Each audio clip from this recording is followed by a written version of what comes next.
A rising flame was alight as the flow of time carved a new history for Fodlan.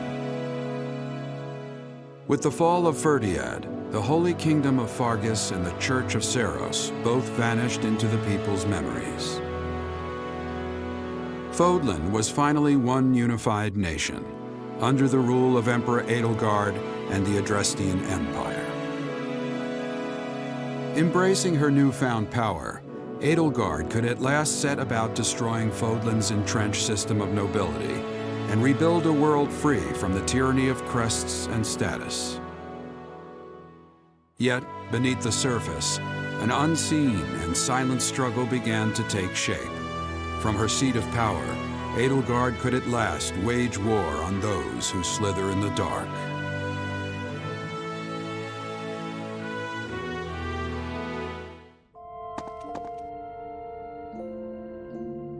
Professor? What are you doing here? I could ask you the same. I was talking to Gerald. The sky feels so close, like you can almost touch the stars. I thought my voice might reach him. What were you saying? That the war's finally over. And that his kid and his greatest apprentice did an amazing job out there. Maybe I'm overselling the part I played. You were amazing. Thanks. But I was nothing compared to you. I feel like an idiot for ever thinking I could surpass you. I have managed to keep my promise, though. So, how would you feel about hiring me again? Can't exactly go and break my word now, can I? Your promise is already fulfilled. The war's over, but the enemy might still be lurking. What if they're waiting until I'm gone to attack you? I'll be fine. But... oh, I get it. You're probably pretty tired of me always trailing after you, huh? Not at all. In fact, I love you, Leone. Love? As in the way a commander loves his soldiers, right? Of course that's what you mean. Oh, that's... that kind of love. Can this really be happening? You want to marry me?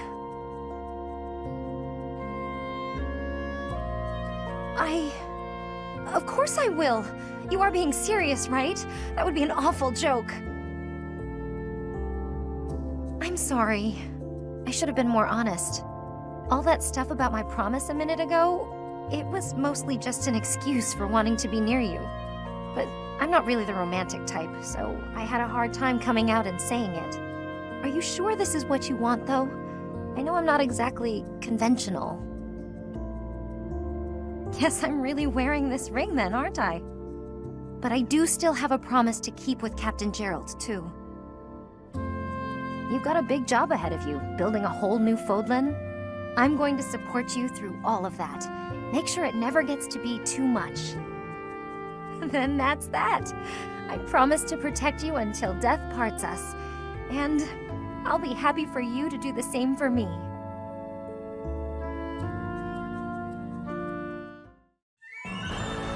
And with that, that was Fire Emblem 3 Houses. Holy dump, this is a candidate for one of the longest Let's Plays I think I have ever done. Holy dump, I can't believe it's actually over. Like, oh man. I've always wanted to do this Let's Play ever since this game came out back in 2019, but I just never had the courage to go through with it, but man, I'm happy I did. I got to do a lot, got to say a lot of dumb crud, and well, I got to just say how much I love this game, because even though it's not my favorite Fire Emblem game overall, it's still up there for being one of my favorites. Definitely top 3. And well, man, maybe I'll cover the other routes one day. I'm honestly not sure. I'm perfectly content doing Black Eagles right now, or like Crimson Flower. Oh man. I have the biggest smile on my face right now just because I can finally say I finished my Let's Play at 3 Houses. You guys have no idea how happy that makes me. This took me... I think I started this Let's Play like 5 months ago during, like, at least as of recording this episode, like the finale. All I gotta say is, this is probably gotta be one of my best Let's Plays overall, just like view-wise and everything, because compared to a lot of my other Let's Plays, this got a lot of views and stuff in comparison, and since it went on for like, jeez, 5 months, so that's like 3/4 of a year, man. That's insane. I still can't believe that. But yeah, overall, my thoughts on this game is, while it is not perfect, it is so much fun to go through, and the characters are some of the greatest characters Fire Emblem has ever had to offer. And the story, despite a few flaws here and there, it's one of the better ones. And yep, there's all of the, like, Byleth being the final MVP, just, it feels right. Man. I'm also happy that I got to introduce a couple friends to Fire Emblem, with some of my in-real-life friends to it, which made me really happy. Anyway, Anna! I did not use her at all! But her business savvy proved to be a great asset in the post-war reconstruction of Garreg Mach. Once the restoration was complete, she disappeared from the area entirely, though tales of a mysterious merchant were passed down in every corner of the world for centuries to come. Some say she continues her travels even to this day, eternally peddling her wares and ever in search of the next lucrative opportunity. Lorenz! Of course, I did not use him, because I don't care for Lorenz that much anyway. Soon after war, Lorenz assumed leadership over House Gloucester and joined the realm of imperial politics as a representative of the Old Alliance Lords. His political talent yielded revolutionary policy changes, many of which were particularly beneficial to the common folk. Raphael! Barely used him, unfortunately. Raphael returned to his hometown to serve his liege lord as a knight. After years of loyal service, he resigned his duty to devote his attention to the inn his grandfather and sister had opened during his time away. Eventually, he became the inn's proprietor and developed a reputation for astonishingly good cooking. Makes sense to me. Oh, right, Hanneman! Wow, I used him a little more than Raphael. I did not expect that. Though Fodlan had changed, Hanneman's goal remained unwavering: to determine the workings of the crests and to do away with the inequality caused by them. To that end, his research resulted in magical tools that could be used even without the aid of crests. This proved to be another worthwhile discovery by the father of Crestology. Nice. Alois! Man, really? I'd use him a little more than that, but oh well. Once the long war against those who slithered in the dark came to an end, Alois and his family moved to Remire village and lived happily as farmers. It is said that from the moment he put down his sword and picked up a hoe, he never so much as thought about turning back. Aww, that's nice. Ignatz! I used him a bit more than Raph and Alois? Dang. After returning home, Ignatz persuaded his family that he should become a painter. He traveled all through Fodlan and beyond, painting beautiful landscapes and captivating portraits of the world's cultures. His unique style set the artist's paradigm for a generation. Manuela! Dang, I expect her to be lower for some reason. Manuela left Garreg Mach to build her own academy in a small war-torn town. There, she contributed heavily to rebuilding efforts while teaching future generations the necessary skills of survival. Though she never married or had children of her own, she spent the last years of her life happily devoted to her students. Aww. Yeah, I like the endings in this game. They're really nice. Ash. After the war, Ash was formally knighted and appointed the head of House Gaspard, which had no successors. His warm, sincere attitude toward his subjects was praised all over Fodlan, and Ash was finally recognized as the ideal knight he'd always hoped to be. His deeds lived on in countless tales. That's awesome. Marianne! Wow. Alright, Marianne returned home to a hero's welcome. The people praised her talent and acknowledged her as a savior of Fodlan. Her adopted father groomed her as his successor, teaching her the power of words over weapons. By the time she claimed her inheritance, she had transformed into one of Fodlan's most skilled orators. Nice. Happy! Though Happy's exact whereabouts after the war for Fodlan are not known, it is widely speculated that she returned to her hometown to live a quiet life. One strange occurrence in a matter of historical record, however, when the Empire began its struggle against those who slithered in the dark, in earnest, Imperial forces were sometimes aided by a mysterious woman leading a horde of beasts. Aw, dang! Mercy! For Mercedes. Mercedes left home and opened a small orphanage in the Fargus region with her mother. There, she took in and raised children who had lost their families in the war. Regardless of their blood or circumstances of birth, it is said that in the town which grew around this orphanage, the children never failed to smile. Aww. Sylvain! As Margrave Gautier, Sylvain devoted his life to improving relations with the people of the Sreng region. With origin alone, he succeeded in helping to create a new way of life for nobles in which relics and crests were no longer viewed as necessary. Though he went down in history as an extraordinary lord, it nevertheless became customary to refer to cheaters as Sons of Gautier. Oh my lord, that's amazing. Balthus, the King of Grappling.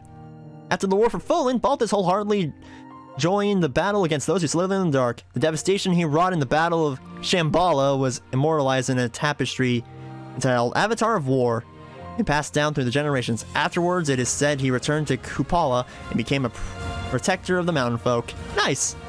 Shamir! Shortly after the war, Shamir gave up the mercenary life and disappeared. Though she was never heard from again, rumors swirled persistently for years of a master archer turned thief who lined her pockets by shaking down all those who preyed upon the innocent. So she basically turned into a Robin Hood. Sick. Well, no, that's Rich from the Poor. I'm not sure about that one. I'm not sure. Anyway. Constance! For her service in war and her innovations in magic, Constance von Nouvelle was among the first to receive peerage from Emperor Edelgard.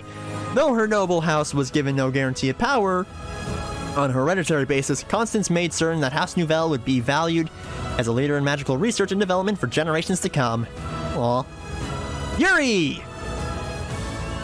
After Folan had healed from the war, Yuri's organization spent the next few decades cultivating and controlling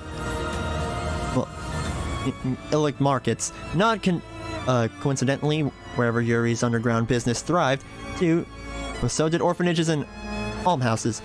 For the honor, respect, his generosity earned. Ah, shoot, I missed it. I'm sorry, Yuri! After the war for Folan, Yuritsa threw himself fully into the struggle against those who slither in the dark. Visage masked by the likeness of death itself, he laid waste to his enemies with a sight that terrified friend and foe alike. When it was all over, he stole away in secret and vanished without a trace. His whereabouts thereafter have been the subject of much conjecture. Dang. Linhardt and Lysithea! Though Linhardt researched vigorously for a method by which to remove the crest from Lysithea and save her life, the war ended before he could reach any conclusions. Lysithea decided that she should return home to her parents, thanked Linhardt and took her leave of Garreg Not to be deterred, Linhardt set his affairs in order to renounce his noble title and followed Lysithea to Orgelia territory to continue his research. Years later, his efforts bore fruit and Lysithea's crest was successfully removed. With a new future ahead of her, Lysithea too renounced her noble claim and the couple married as commoners. It is said they raised a very happy family. Ingrid! Wow, she did more than Linhardt. Well, to be expected, but still. When Galatea territory was seized, Ingrid argued strongly for the preservation of its borders. Her request was granted and she was appointed to rule. From her new position, she gave her all to ensure that the people of Galatea live peaceful lives and put in years of hard work to reform its farming practices. Reference bore fruit. Ah, son of a gun! You'll all probably read it though. Petra! Wow, that's a jump! Petra returned to her homeland of Brigid and inherited the throne from her grandfather. As ruler, she declared independence from Fodlan and worked tirelessly to secure friendly relations with Fodlan and Dagda. Her efforts inspired her descendants to carry the torch she lit, ensuring a future of peace and prosperity for her people. Nice! Caspar and Annette!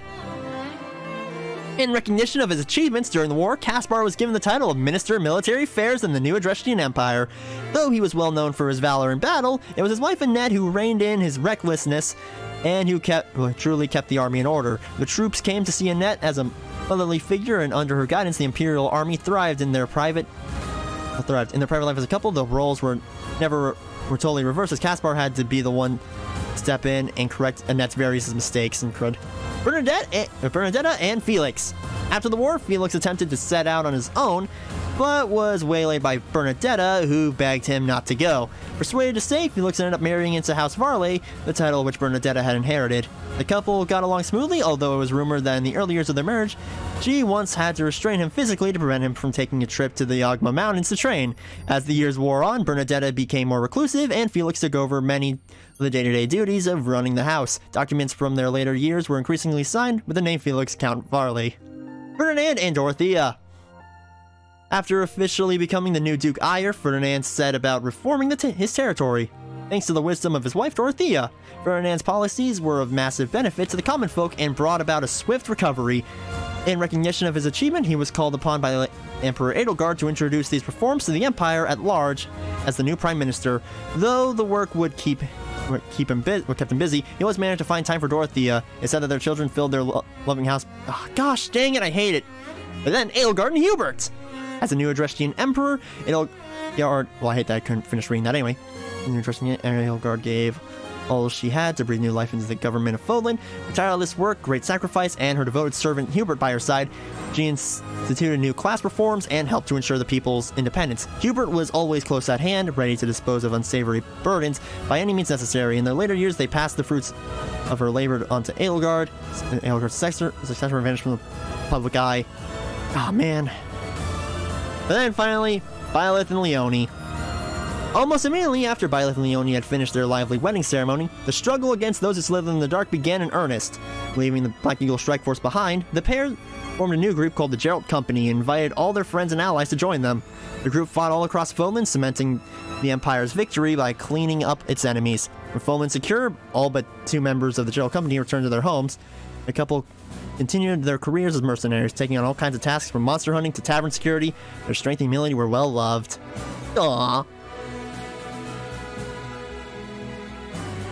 And that is Three Houses, one of the best games in the series.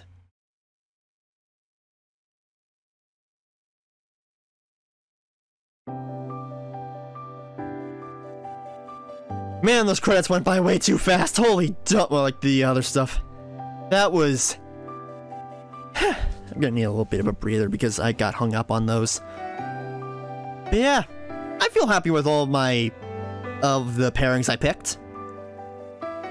And I wish I could have done a little bit more, but I kind of was running out of time, and well, if I ended up showing off all the supports in the game, that would have taken forever. So if I ever do decide to cover any of the other paths, which I'll probably do one day, I'll show off the supports for those characters as well. That was pretty great. I'm just gonna have to make a list of all the supports I've already shown so I don't re-show any of them. Yeah. But yeah, overall, I guess I should continue my final thoughts on this game, or maybe I should start talking about some of my future stuff after this, because this was such a long project. I'm just happy it's over. But yeah, some stuff I want to do for the future is I do want to cover some more games, and I do want to, first of all, continue my Ratchet & Clank 3 Let's Play, because I started that a while back, but kind of stopped after a little bit just because I was a little overwhelmed. I was like, if I'm going to focus down a Let's Play, I need to focus down Three Houses, which I did. And I feel all the better for. And after Ratchet & Clank 3 is done, I do plan... I should probably just channel update this. I most likely will just do a channel update of it. But I just might want to spitball a couple of the plans I have right now for anyone before I do that channel update. But I do plan on doing the Kirby post-game for Kirby in the Forgotten Land, because... fun fact, I actually recorded the first 2 episodes of that a long while ago, and I do plan on uploading those whenever I officially do the continue the post game. So I'll probably splash those 2 episodes in between, like the Ratchet and Clank stuff, because Up Your Arsenal does not take that long to finish, so I'll be able to get through that in no time. As for future stuff I'm planning to do, I'd love to do the South Park games one day, because I've been really diving into South Park really recently a lot, and it's a really, even despite it being very violent and stuff like that, it's actually a very fun, hilarious show, and the South Park games embodied that. So I'll one day cover Stick of Truth. That's gonna be great. And I do plan on doing more Fire Emblem games eventually as well. This was basically a taste to see if I can do another Fire Emblem Let's Play and have it be done well. And, well, seeing as how well this Let's Play did, well, for my standards anyway, that means I'm gonna do some more Fire Emblem games down the line eventually. Maybe redo Sacred Stones for real this time, finally cover Fire Emblem 7, and who knows, maybe if one day I can finally get a 3DS capture card, I will cover the crud out of those games. In this case, I do Awakening and Echoes, because those are like my two favorite Fire Emblem games on the 3DS. Didn't care much for Fates, though. And I do plan on doing some more doing some more Let's Plays later down the line, like some more Sonic stuff, and just stuff I'm known for. But yeah, overall, man, Three Houses was such a good time. I know it might not have sounded like it every now and then, but I was having a lot of fun, despite some levels making me die on the inside because holy dump, I hate a few of them. Yeah.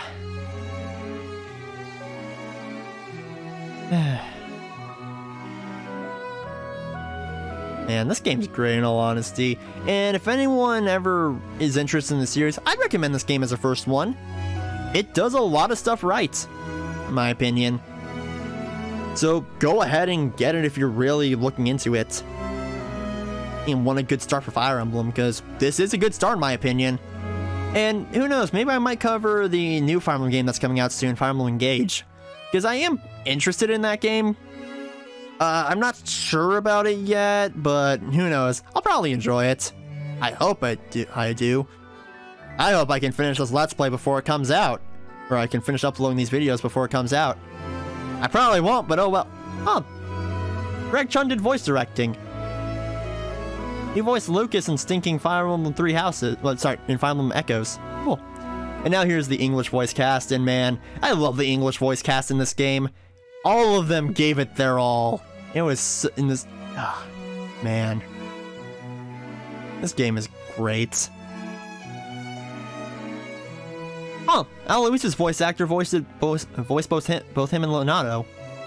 Awesome. Oh, they also adjusted the credits a bit to incorporate the other characters that joined it, like the DLC characters. Sick. Ah, man.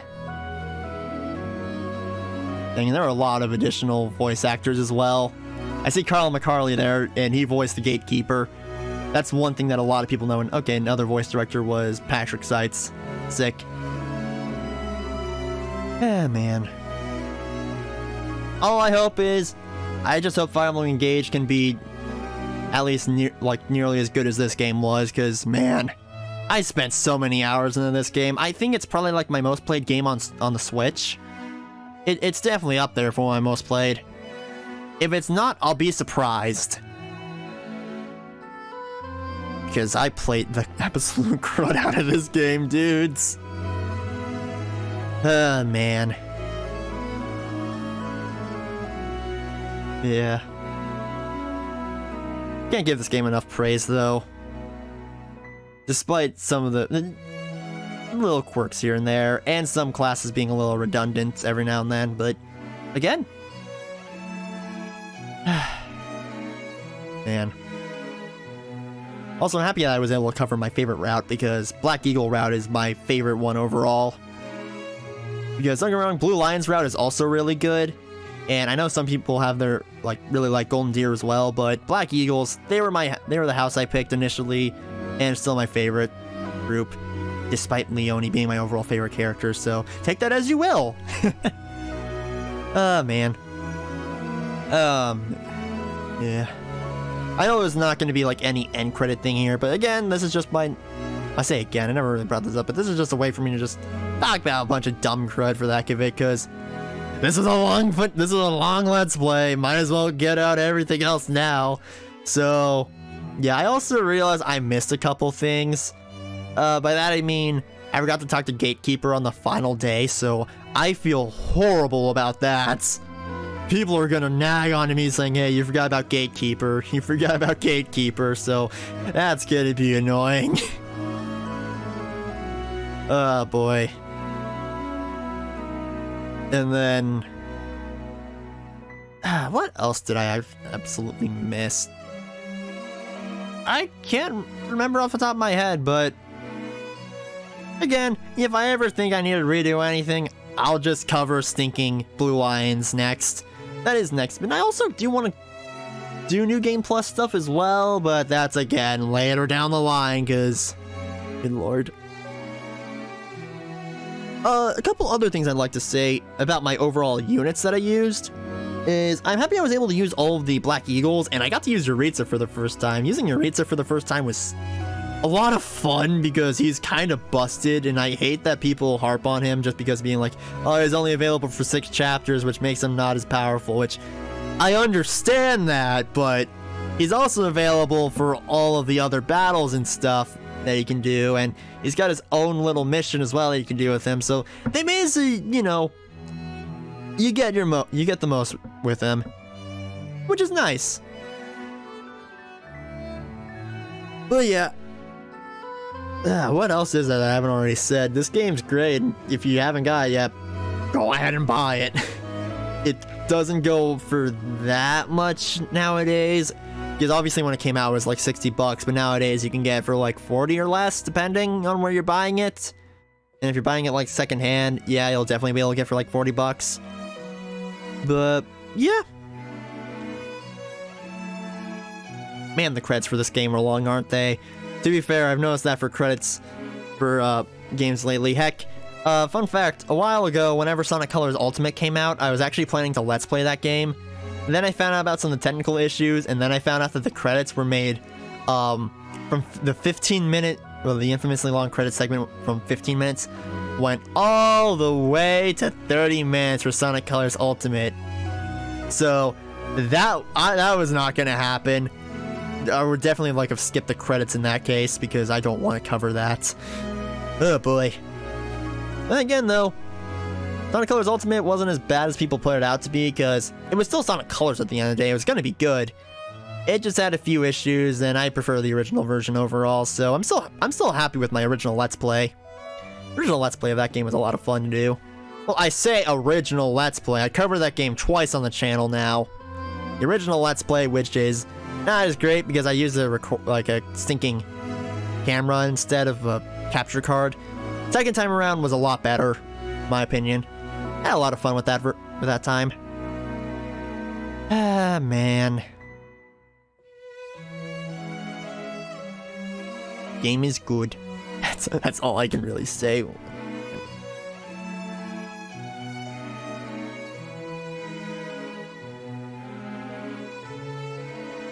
Alright, so what else to really talk about right now? Not sure. Really hope I'm wrong about Engage and it turns out to be one of the best games in the series, and I think I could probably just skip the rest of these, but what's the point right now? There's not much of a point at the moment because this game went through development heck whenever it came out. Or I say when it came out, went through development heck before it came out because we didn't know anything about it.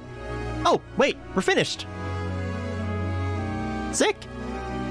I'm just happy this game turned out to be as good as it is and one of the best games in the series.